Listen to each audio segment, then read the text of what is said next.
दुनिया की सबसे ताकतवर सेना United state military middle east में ईरान से टकराव में फंसकर रणनीतिक दबाव में आ गई है। अमेरिका के पास अत्याधुनिक एयरक्राफ्ट कैरियर, स्टेल्थ फाइटर और मिसाइल सिस्टम है, लेकिन फिर भी कई मौकों पर ईरान क्षेत्रीय स्तर पर भारी पड़ता हुआ दिखाई देता है। आखिर ऐसा क्यों है? आज की इस वीडियो में हम समझेंगे ईरान की 5 ऐसी रणनीतियाँ जिनकी वजह से वह अमेरिका को सीधे युद्ध में उलझने से रोक देता है। पहला, प्रॉक्सी वॉर स्ट्रेटजी। ईरान की सबसे बड़ी ताकत है प्रॉक्सी वॉर स्ट्रेटजी। ईरान सीधे युद्ध से बचते हुए प्रॉक्सी नेटवर्क का इस्तेमाल करता है।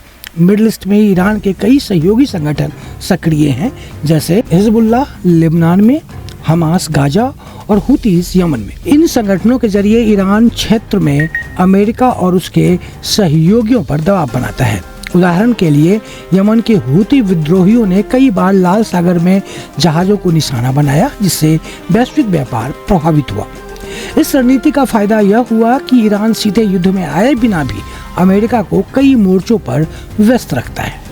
भौगोलिक ताकत। हॉर्मुज स्ट्रेट का नियंत्रण। दुनिया के तेल व्यापार का बड़ा हिस्सा गुजरता है स्ट्रेट ऑफ हॉर्मुज से। यह संकरा समुद्री रास्ता ईरान के बेहद करीब है।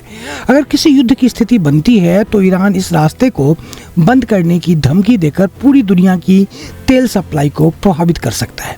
यही वजह है कि अमेरिका भी इस इलाके में सैन्य कार्रवाई से पहले कई बार सोचता है। Drone technology. ईरान ने पिछले कुछ वर्षों में ड्रोन और बैलिस्टिक मिसाइल तकनीक में तेजी से प्रगति की है।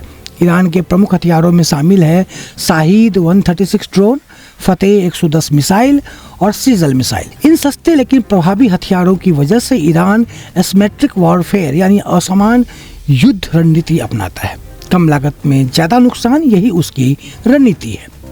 अमेरिका की राजनीतिक और रणनीतिक सीमाएं। अमेरिका के लिए मिडिल ईस्ट में बड़ा युद्ध शुरू करना आसान नहीं है। इसके पीछे कई कारण हैं।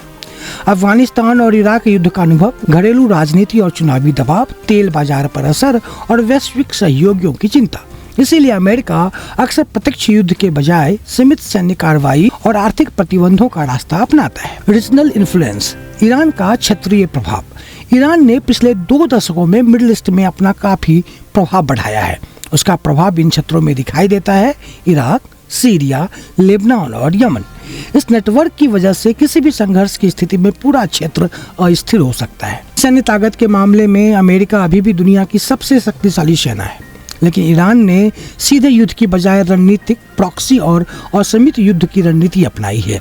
इसी वजह से मिडिल ईस्ट में कई बार ऐसा लगता है कि ईरान अमेरिका को सीधे युद्ध में उलझने से रोकने में सफल रहता है। अगर आपको डिफेंस और जियोपॉलिटिक्स के ऐसे ही गहरे विश्लेषण पसंद हैं तो चैनल को सब्सक्राइब जरूर करें, क्योंकि यहाँ हम बताते हैं दुनिया की बड़ी ताकतों के पीछे छिपी असली रणनीति।